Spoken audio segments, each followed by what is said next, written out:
Hi there, my revolutionaries. I was asked to do something on pitchforks and torches. All I'm going to say about torches is have some common sense fire safety.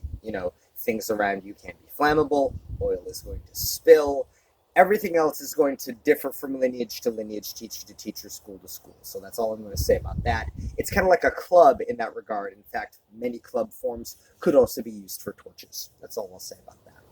Now, that said, with the pitchfork, there's actually a lot that crosses over with the traditional Chinese kung fu fork, sometimes called the tiger hunting fork, the trident, and some would call it a Chinese pitchfork. That kind of depends on your region and tradition, and you can tell by the make of the pitchfork. So, if the base of the head is flat and then curves up at like 90-degree angles, that means that it will be a traditional farming pitchfork, very similar to what we see today. The hunting tiger trident is going to be specifically more rounded because they're going to be kind of shafts of metal that are curving widely and coming into a point kind of at the last minute in most cases with a very thick reinforced shaft. That's because it needed to bear the weight of a tiger. And also with the wider tines on the outside, if you missed, you might catch the neck of the tiger or catch the body on the side. So it's just gave a larger margin for error. Now, with regards to the use of the fork, there are three basic principles, and I'll just cover those now. One of which is the orientation of the tines, the locking movement of the tines, and then the overall movement of the fork itself. And so we'll start with the orientation. I'm going to use a spear, a monk's staff, and a shaozi because I don't have a tiger trident, but the principles will be pretty clear. So with this, I have the spear oriented so that the head is parallel to the ground. So this would be mimicking having the tines out and flat, ready to catch. So something comes in, or I make an attack to the left, I bring it this way, the tines could catch it if I miss. Same thing with the right, go low, catch feet, things like that. The other variation, which is sometimes considered the more aggressive form, is to bring all the tines in line. So now they're all facing vertically. Some say that that makes it easier to maneuver. I find that to be more a matter of personal preference. Some find it easier to move with the horizontal movement or the horizontal orientation. Some find it easier to move with the vertical orientation. That's a personal thing. Try them both. You decide, because this is going to be your Gong Fu. The biggest thing about the vertical orientation is that now everything is going to be in line. It's perpendicular to the ground. The tines can't catch as well. Again, they can slap more. They're more surface area in that regard. But now the tines, if you thrust, they're more likely to all go into one area, like if you catch the center mass of your target. So you could think about having the vertical orientation as the increased crit range option for your tiger fork.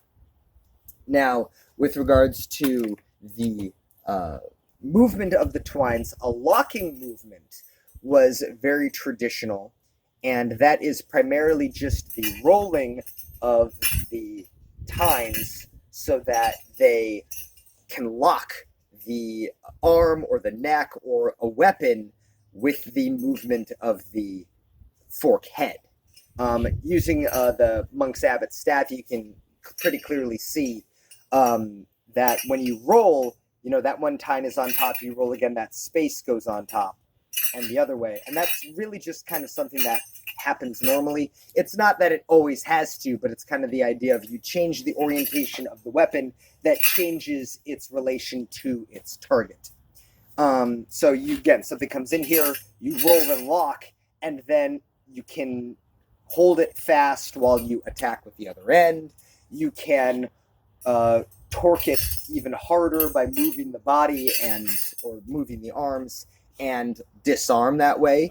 And then in many cases, you can also disrupt the structure of what you're fighting with it. So just let's say that it comes in and you catch a sword. You catch the sword, you lock. In order for them to get out of it, they have to start moving and contorting themselves and pulling themselves off balance. And that might give you a chance to release, let go, and then thrust in vertically. So that's just some of the theory behind it. Now, of note is the fact that a fork is a heavy weapon, so holding it, you usually want to give yourself a hip's width of staff left to hold at least. So you'd never want to go anything less than that. Yeah, you can see the tips dropping. That's just too much weight. You wouldn't want to do that with a guanda, you wouldn't want to do it with a monk's staff, and you wouldn't want to do it with a fork. You just want to keep control over the weapon. A rule of thumb that I was taught is to put your elbow, you put your elbow right behind the base of the head of the weapon, and then grab. And at that point, just turn the hand around, and that will give you great control over the weapon. In my opinion, this is a little short, like this is easy for me, but if you're just starting out, by all means, try it, see how this feels. I feel a little more comfortable, a little lower, well beyond what that bit of knowledge would say I should be, but I've also been doing this a while. I don't generally recommend going beyond that hip width, just because you don't have full range of motion with the shoulders in most cases. I wouldn't even recommend doing that with anything but a staff. Just a piece of wood that you can easily manipulate. With a heavy weapon, it's not really appropriate. Now for me, I hold it here, and then if I want to make a thrust, I will pull to that hip position and then pull back, out and then back. And I still feel, even when I go out, I have decent control of the weapon because I'm maintaining that position of that hip width on the staff. So you don't want to get to the point where you're going to lose control of the weapon. Start up near the top, thrust out maybe 2 hands width, and then pull back. This is just some basics in terms of, organically understanding how to move the weapon. I think that little organic things like that are fundamental to Kung Fu, but you have to practice them. Once you get that, the last part is actually the whole body movement of the staff. I'm using a Shaozi here, sometimes called a 2-section staff. This really demonstrates the type of body mechanics you want with a fork, and in principle, any heavy weapon. You want to use the whole body with it to get the maximum power and to get the specific nuances of that weapon. So, if I take the weapon here and I roll like I'm turning the tines, you see it doesn't really turn the stick at the end. Back in the day would say it doesn't jerk the chuck or buck the chuck. Now, if I give it a roll from my forearm or my hip, it turns the chuck. And that is then conveying force that would be applied through the tines, through the shaft of the fork, and in this case, it's swinging the Shaozi.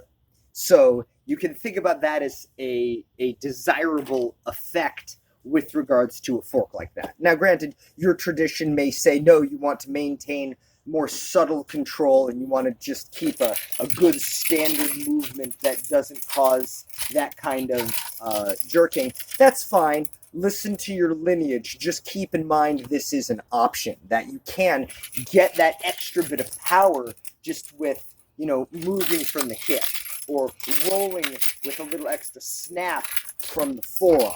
Things like that give those little extra nuances and can be a big edge. And again, also help with the organic understanding of the weapon. The last part with that is there's a traditional move with the tiger fork where you would drop your weight and bring the stick up to brace the stick, or I should say the fork, against the ground. And the idea is that the tiger is coming at you, it's pouncing, you brace it into the ground so that it impales itself on the fork, and you're essentially hiding behind the fork itself, using the fork as a shield. And that is still technically viable. The nuance of that technique is that you want that same sort of, jerking power to be transmitted through the fork. So if I just lift the Shauza up with my arms, it doesn't really get that good swing. You know, okay, did something right. If I drop my whole weight into it, you see how it swings the whole movement of the stick through the arc, and that's just the transmission of power. And you saw there, one time it didn't work, one time it did. I could put in some practice, absolutely. But I want to get these principles out so that you can practice them if need be. So, first thing, practice orienting your fork. Practice getting the fork into position and making attacks. Turning, making attacks. And then also getting your whole body into it to swing behind it, to lock behind it, to attack with your whole body. Getting that whole, and I don't think I really saw it on camera, but when I did it right, yeah, when I throw my whole body behind it, it gets the stick moving in a whipping arc because of the transmission of power. I actually don't know a Shauza set, but I was taught very early on that flexible weapons like this are great ways of expressing the power that you've generated and finding ways that you could better express the power that you can generate. So this is a training tool. I'm not necessarily sure I would fight with this. I'm also not necessarily sure I would fight with the tiger fork. But worst comes to worst, use the tools you have, be adaptive, be creative, and until then, viva la revolution.